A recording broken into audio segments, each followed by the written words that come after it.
Assalamualaikum warahmatullahi wabarakatuh. Perkenalkan, nama saya Gani Halafiyah, NIM 307019000080. Matkul Psikologi Islami, dosen pengampu Dr. Hajah Retno Anggraini, MPsy Psikolog. Di sini saya akan mempresentasikan hasil karya ilmiah saya yang berjudul Konsep Dasar Psikologi Barat dalam Perspektif Aspek-aspek Manusia Menurut Al-Quran. Dan materi ini terdapat pada halaman 172-180 pada buku Profesor Dr. Baharudin, Paradigma Psikologi Islam, Studi tentang Elemen Psikologi dari Al-Quran. Langsung saja saya mulai penjelasannya. Pada slide kedua ini, konsep dasar psikologi barat dalam perspektif aspek-aspek manusia menurut Al-Quran. Nah, menurut pemahaman terhadap ayat-ayat Al-Quran, aspek-aspek manusia itu ada 3. Yang pertama, aspek jismiah. Kedua, aspek nafsiah. Dan ketiga, aspek rohaniyah. Aspek jismiah memiliki dimensi jims atau badan dan seluruh organ-organ fisik lainnya. Sementara aspek nafsiah memiliki dimensi al-nafsu, al-aql, dan al-qalb. Sedangkan aspek rohaniyah memiliki dimensi al-ruh dan dimensi al-fitrah. Jika konsep ini dijadikan dasar untuk menelaah konsep dasar psikologi barat, maka dapat dijelaskan bahwa psikologi barat berada dalam 2 aspek jismiah dan aspek nafsiah. Sementara aspek rohaniyah tidak terjangkau dalam psikologi barat. Di sini akan dicoba untuk melihat konsep psikologi barat tersebut secara ringkasnya. Psikologi fisiologi, psikologikal psikologi. Psikologi barat yang memusatkan perhatiannya pada aspek jismiah ini adalah psikologi fisiologi atau psikologikal psikologi. Psikologi ini membahas tingkah laku manusia berdasarkan kajian terhadap sistem saraf dan fungsi kelenjar manusia. Menurut C.P. Chaplin, psikologikal psikologi adalah cabang psikologi yang memusatkan telaah pada interrelasi dari sistem-sistem syaraf, kelenjar, reseptor, proses tingkah laku, dan proses mental. Dalam buku pengantar psikologi yang ditulis oleh Rita L. Atkinson dan kawan-kawan, disebutkan beberapa pendekatan dalam psikologi. Di antara pendekatan tersebut adalah pendekatan yang digunakan psikologi fisiologi.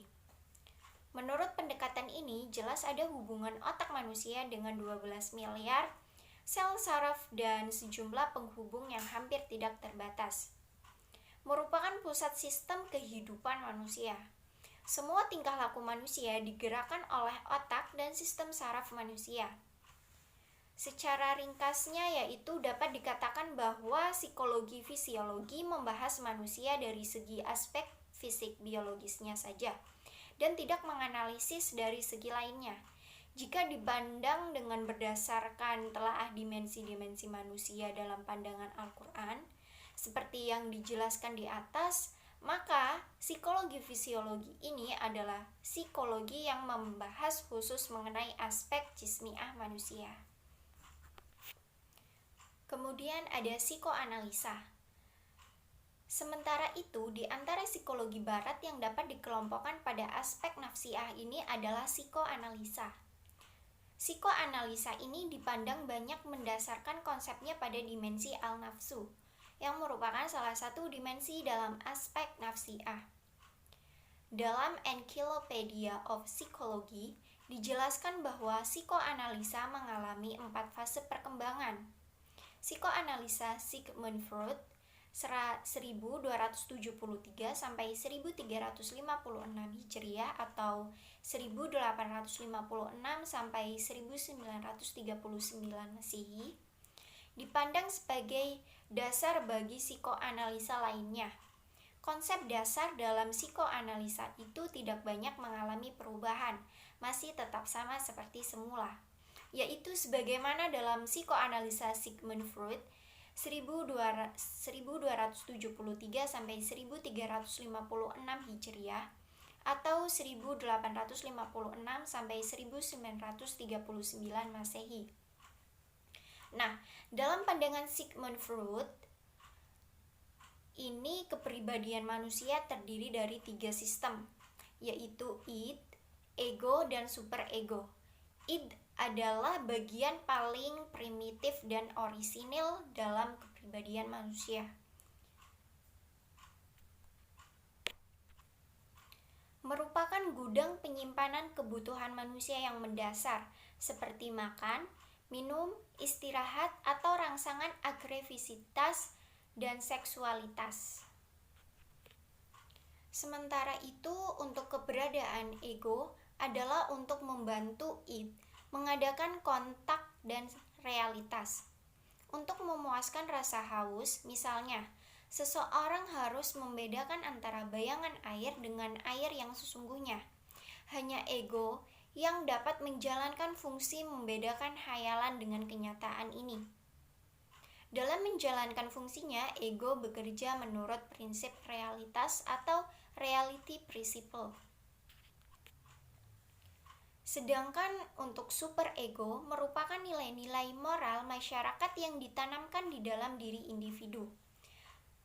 Selain ketiga sistem ini, manusia juga memiliki 3 sistem strata kesadaran, yaitu the consciousness, kesadaran, the preconsciousness, bawah sadar, dan unconsciousness, tidak sadar. Temuan tentang the unconsciousness merupakan temuan orisinil Sigmund Freud.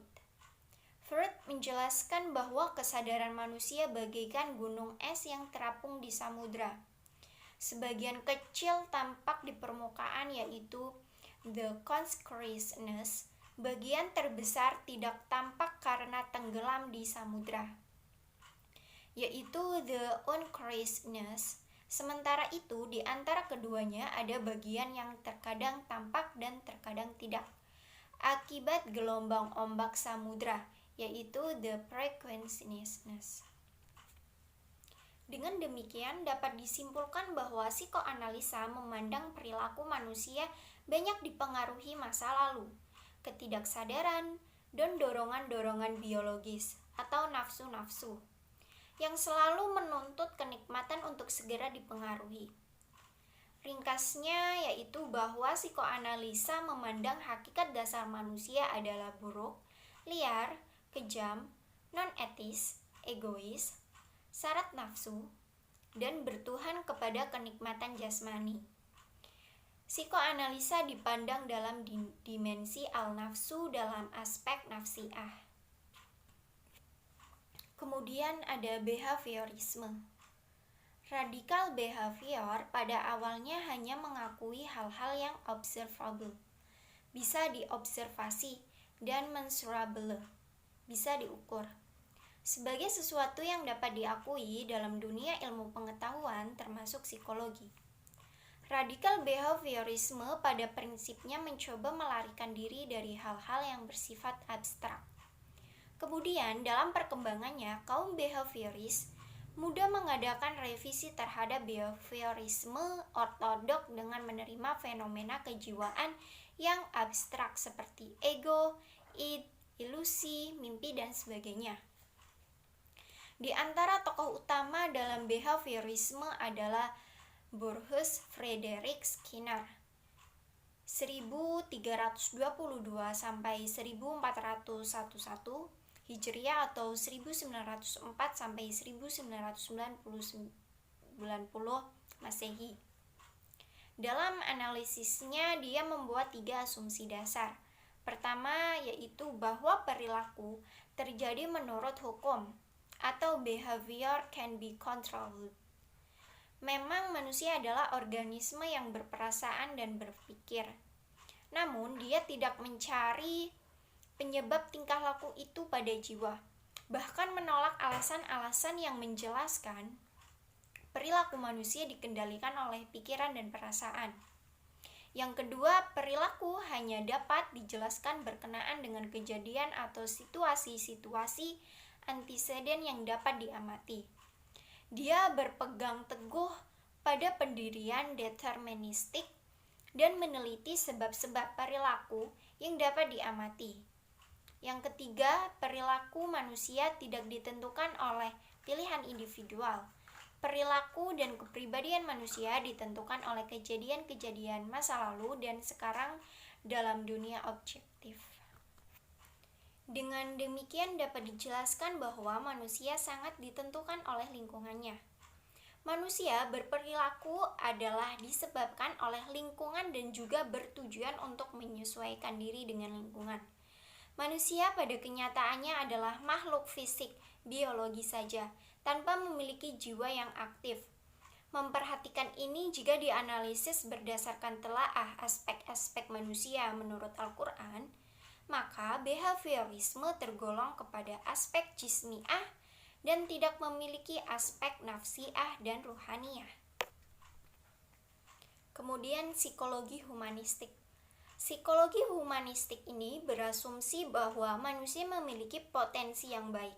Psikologi ini memusatkan perhatiannya untuk menelaah kualitas-kualitas insani, yakni sifat-sifat dan kemampuan khusus manusia yang melekat pada eksistensi manusia, seperti kemampuan abstraksi, daya analisis, dan sintesis, imajinasi, kreativitas, kebebasan berkehendak, tanggung jawab, aktualisasi diri, makna hidup, pengembangan pribadi, sikap etis, rasa estetika, dan lain-lain. Kualitas-kualitas ini merupakan ciri khas manusia dan tidak dimiliki oleh makhluk lain, misalnya binatang, kecuali itu. Psikologi humanistik memandang manusia sebagai pemilik otoritas atas dirinya sendiri. Psikologi humanistik disebut juga psikologi fenomenologi eksistensial, karena munculnya psikologi humanistik berdasarkan pada gerakan filsafat fenomenologi eksistensial.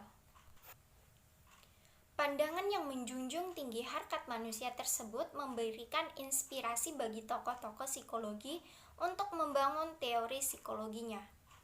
Lahirlah sejumlah nama besar dengan teori-teori psikologi humanistik. Karl Ransom Roger 1320 sampai 1408 Hijriah atau 1902 sampai 1987 Masehi juga termasuk seorang psikolog humanistik. Dia mengajukan teori yang menjunjung nilai kemanusiaan dalam hubungan terapi.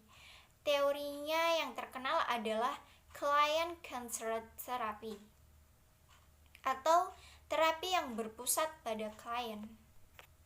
Nah, dalam teorinya yang terkenal tersebut, dia memberikan pandangan baru tentang relasi dalam proses terapi.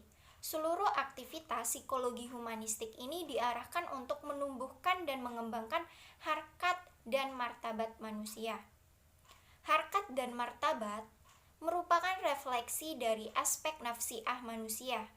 Aspek nafsiah dengan dimensi al-nafsu, al-aql, dan al-qalb menjadikan manusia bisa berpikir, menyadari dirinya, dan bebas menentukan pilihan.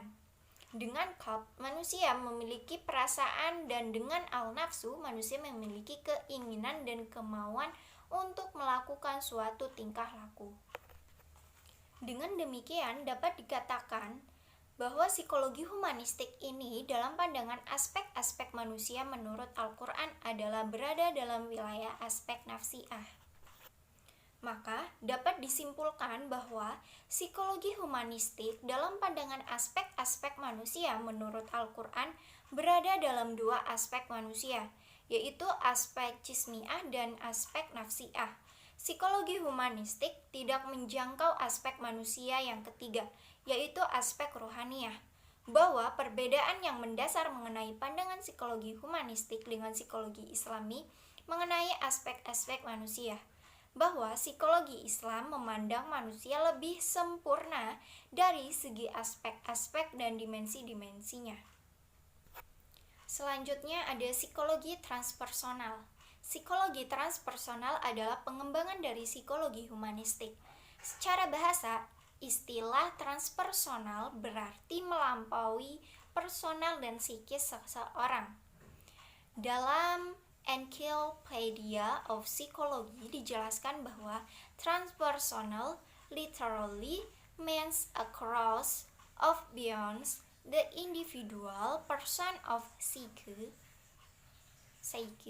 Artinya yaitu, secara bahasa transpersonal berarti melampaui atau melintasi kepribadian dan psikis seseorang. Dengan demikian, transpersonal psikologi adalah psikologi yang menjelaskan hal-hal yang berhubungan dengan kepribadian yang meta atau super, bukan kepribadian manusia pada umumnya. Menurut S.I. Sapiro dan Dennis H. Lajoie menjelaskan bahwa mereka telah mengumpulkan lebih dari 40 definisi tentang psikologi transpersonal selama kurun waktu 23 tahun terakhir. Berdasarkan analisis dari 40 definisi ini, mereka membuat definisi baru, yaitu transpersonal psychology is concurrent with the study of humanity, has potential, and with the recognition, understanding, and realization of unitive spiritual and transcendent state of consciousness. Artinya, psikologi transpersonal adalah psikologi yang mempelajari potensi-potensi luhur batin manusia dan memusatkan perhatian pada pengenalan dan pemahaman terhadap keseluruhan dan kesadaran spiritual dan transendental. Dari definisi di atas, maka ada dua hal penting yang menjadi sasaran telaah psikologi transpersonal, yaitu potensi-potensi luhur batin manusia atau human highest potential dan fenomena kesadaran manusia atau human states of consciousness. Potensi-potensi luhur adalah potensi-potensi yang bersifat spiritual seperti transendensi, diri, kerohanian, potensi luhur, dimensi di atas alam kesadaran, pengalaman mistik, ekstasi, parapsikologi, paranormal, daya-daya batin, dan praktek-praktek keagamaan di kawasan dunia timur. Ringkasnya adalah bahwa psikologi transpersonal menaruh perhatian pada dimensi spiritual manusia yang ternyata mengandung berbagai potensi dan kemampuan luar biasa. Telaahnya berbeda dengan psikologi humanistik, bahwa psikologi humanistik lebih menekankan pada pemanfaatan potensi-potensi luhur manusia untuk meningkatkan kualitas hubungan antar manusia. Sedangkan psikologi transpersonal menekankan pada pengalaman subjektif, spiritual, transendental. Dari penjelasan di atas menggambarkan bahwa psikologi transpersonal mencoba untuk menjajaki dan melakukan telaah ilmiah terhadap aspek spiritual manusia. Dengan demikian dapat dijelaskan bahwa psikologi transpersonal dalam pandangan aspek-aspek manusia menurut Al-Quran adalah berada dalam wilayah aspek ruhaniah. Namun perlu dijelaskan bahwa makna aspek spiritual dalam psikologi transpersonal berbeda dengan aspek ruhaniah dalam psikologi Islami. Aspek spiritual dalam psikologi transpersonal bersifat subjektif transendental. Sementara aspek ruhaniah dalam psikologi Islami bersifat subjektif objektif transenden. Dikatakan sebagai subjektif objektif transenden adalah sebagai pengejawatan hubungan antara manusia alam Tuhan.